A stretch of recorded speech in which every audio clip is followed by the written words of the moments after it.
So recently, I've been well, not recently. I've for the longest I have been shying away from saying that I'm an entrepreneur, because I've never really truly felt that I'm an entrepreneur. I've always felt that I was something much more deeper and meaningful than just being an entrepreneur.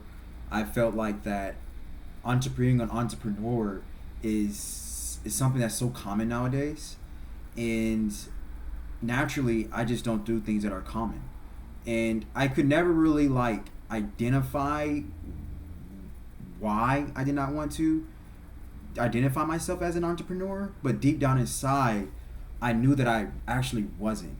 And this was even like after when I decided to become more headstrong on business, earning money, economics and stuff, because of it, like originally I just I first started playing football, I didn't care about money, I didn't care about business. All I really cared about was just playing football at the highest elite level that there was, and that was being in the NFL.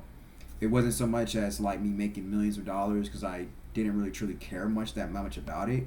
I mean, I cared about the money, but not like that. Like not like, oh my God, I need to go to the NFL so I can become a multimillionaire. It wasn't my that was never my motive, because my thing was, if you're going to play football to become a multimillionaire, there's so many different ways to become a multimillionaire than bang your body up and risk getting a concussion and et cetera, et cetera, et cetera, just for millions of dollars. I wanted to go to the NFL because I was obsessed with football, which I still am. And so when I went from football to acting, back to acting, because I've been acting ever since I've been a kid. I mean, all my life I've been back and forth from football, acting. But when I eventually retired, I say retired from playing football and got into acting, it was the same way. It was the same thing. Like, I mean, I just wanted to do acting for the rest of my life. I didn't so much care that much about making millions of dollars, being like a star or famous celebrity. I truly wanted to get paid to be an actor, and so I could do it for the rest of my life, so I would not have to do anything else.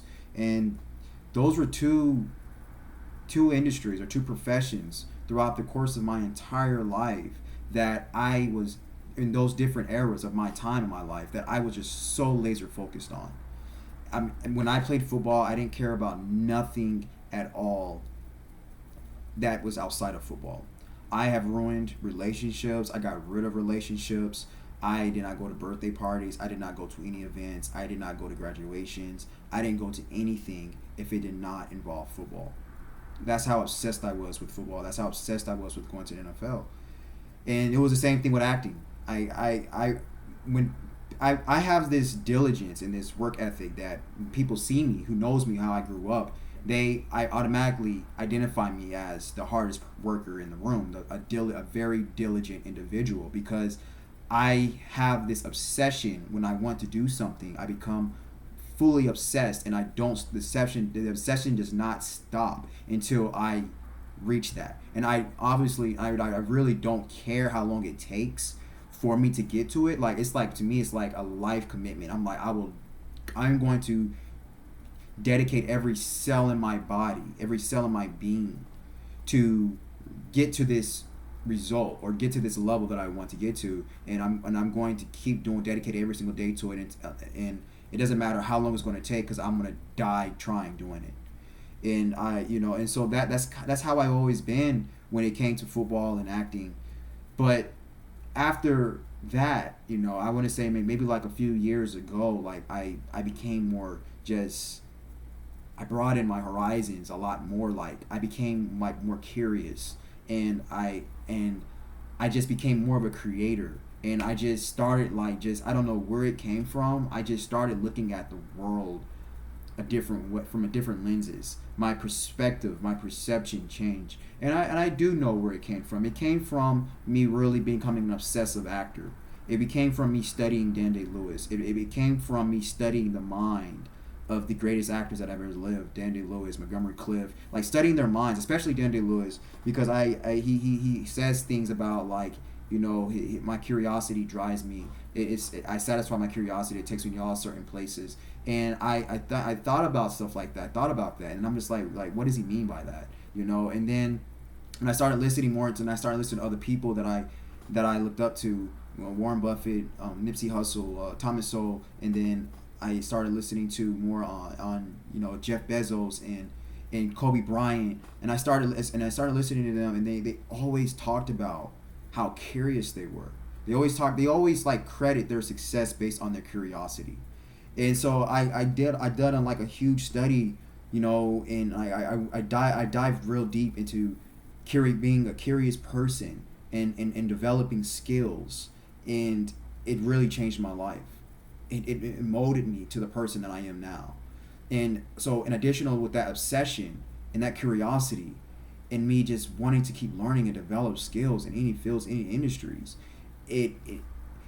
I came across this terminology, and I'm just like, I'm a polymath. I'm a philomath. Because not only am I a polymath, I'm a philomath because I love to learn. And so when I started like diving into different industries like technology and economics, finances, accounting, metaphysics, and neuroscience, and biomedical engineering, I started diving into these things. It wasn't so much me being like a jack of all trades, because I knew exactly what I wanted. I knew exactly what the end result was when it's all said and done. At the end of the day, I just want as much freedom and peace in my life, and I want to optimize that to the extent. And then after I die, I want to leave a legacy. And there are so many different ways how you do that. And so, to me, that's like I'm more focused on self-actualization. And then self-actualization is the process of reaching your highest potential. That's why I always talk about chasing the highest version of yourself. And I believe that you always are going to be in the process, as long as you stay in the process, because you could get out of the process. You could not be in alignment of reaching the highest version of yourself, and you could not be in alignment of reaching your highest potential. It's the same difference. And so, truly deep down inside, that's really what what we are created to do, or we are created to be, is self-actualization.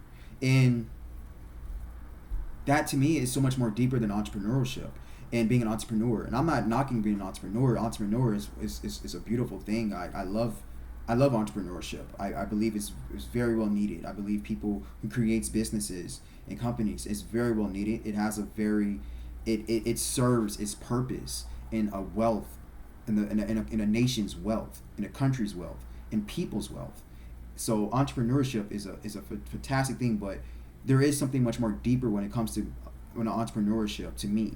And I came across this term. I started identifying myself. From entrepreneurship, I will say that I'm a writer, creator, inventor. I would just tell people that, and then from that, I would go say, now I'm saying like I'm a value creator. And a value creator is something that is much more alignment, I will say, to self-actualization than being an entrepreneur. I will say that a value creator, it literally identifies exactly who I am, with me being an obsessed learner, because there are so many different ways on how I can create value. It's not just one way. And as long as I'm focused on just creating value wherever I go, I know that I'm always going to be instilling tons of value into people's lives, and that I am always going to be irreplaceable, and I will instill an infinite amount of wealth into my life, and I will leave a legacy, an everlasting legacy after I die, as long as I keep focusing on creating value. And that to me is like one of the most important things that and especially nowadays, because there are so many different ways on how you can market yourself, on the skills that you learn. You want to do your research. You want to in the research that you have, you want to listen to what your internal being is, who you truly are, so you can express who your true self is to the world. And and then so when you're studying marketing, you're studying sales, and then you can understand with the knowledge and the skill set that you have, you can distribute that to the web. I mean, we're living in a times now where technology is empowering us all, and you really want to take advantage of of the resources that you have within your reach right now. Like, we're at a time where people hundreds of years from now, they didn't have the opportunities that we have now with technology. I mean, with your cell phone and then your laptop, and all you need is the internet. There is an infinite amount of research out there that you can instill value within yourself, and then you can learn how to create. Because being knowledgeable and being wise doesn't necessarily mean that you are create, and so you want to also understand how to create, and you want to understand how to create things where people can gravitate to, and not only create. And so for you do want to just start just creating, but then eventually you want to start looking and understanding and seeing if what you're creating has value in it. And I would say that there is probably nothing that is more valuable than credible information. There is nothing more valuable than spreading out and identifying and having the skill set to search and to understand credible, authentic, honest information. It's credible information. And when you have when you have that skill set, that just makes you an even more credible individual, and in turn it makes you a more valuable individual. It makes you a person that people can look at and trust, and because when they hear you speak, when they see you, they know that you are a credible individual. You are a highly valuable individual. And that to me is more important than anything, because you can create these brilliant ideas, you can have all these great philosophies, but I believe at the end of the day, which they are very important, and those stuff does go, values, philosophies, that stuff does go with being a value creator. But if it's not factual, if it's not credible, I honestly believe you're not as valuable as you may think that you are. And there could be a lot of people who could cheer you on and who can be falling behind you, but to me, in my wholehearted opinion, you might be a valuable person because people are going to seek after you. You're being sought after. But just because you're being sought after doesn't necessarily mean that you're creating true value. It's a fallacy. And there are many false prophets out there who are being sought after. So everything that I say, that I talk about, it goes right back to being honest. It goes right back to, and I don't want to say this being honest, it goes right back to facts. It goes right back to credibility. And if what you believe in, or what you're studying, or what you want to produce, distribute to the world, if there's like no information out there that counters what your philosophies are, what your mantras are, then produce it. But I believe that it should be your life's mission on creating and identifying true value. And true value is credibility, authentic, true information. Be a truth seeker. I will say, a value creator is a person who is very highly skilled in research and highly skilled in understanding credible research and credible information. And then now the creativity comes into play. You have the skill set of being able to create in a way of distributing those ideas to the vast at large.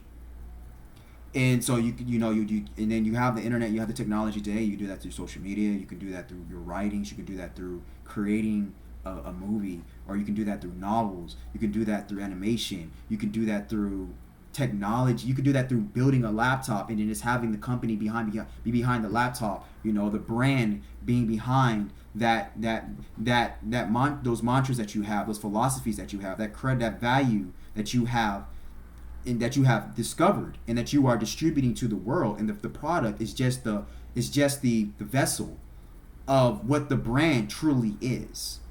And so that's literally what I'm just doing. I mean, I go to school for economics, so I'm a truth seeker at heart.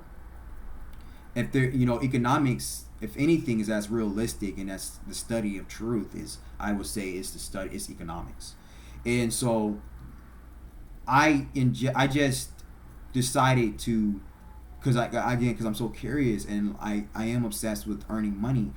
I just decided just to create a variety of different businesses based on my own experiences, based on my own stories. So those businesses are my stories are my brands, and then I put a logo on those brands, and then then I'll eventually put a product on those brands. But the product means absolutely nothing. It's what the story is.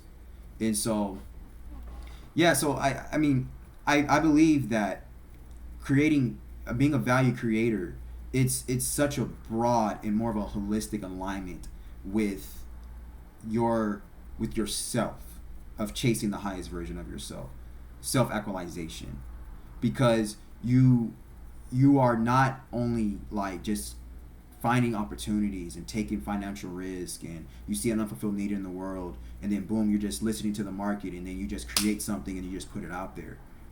That goes along with it, but that's just so-called just an entrepreneur.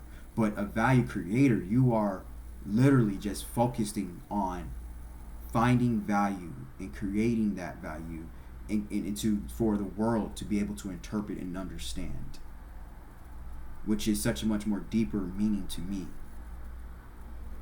So, I mean, let me know what you all think in the comments. I mean, that's what I really identify myself as, is a value creator.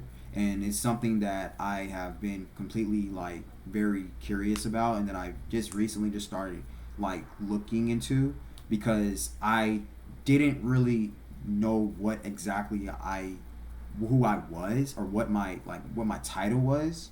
Because some people ask me what I do, and I'm like, I do so many different things, but I can't really get like a one term on it, because I know I'm not an entrepreneur, because I was like, my life, I feel like my life has such much more meaning than just being an entrepreneur.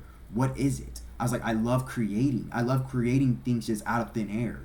Like I love art. And then so I was just like, and then so I just I did my research, and then I just watched more YouTube videos. I came across creators, and then I started listening to other creators. I started listening to Dante, and I started reading some of his newsletters, and I just started just doing a tons of research, and with these fun school for economics, and then they just talking about like capitalism and all that stuff, and then it uses the terms value creation, and Dante, he started talking about value creator, and then so I just started identifying what I do every day. And I'm like, that's exactly what I am, and like, again, it's not so much as being like a jack of all trades, because when you have a vision, you have a purpose, you have a why, why you're doing these things.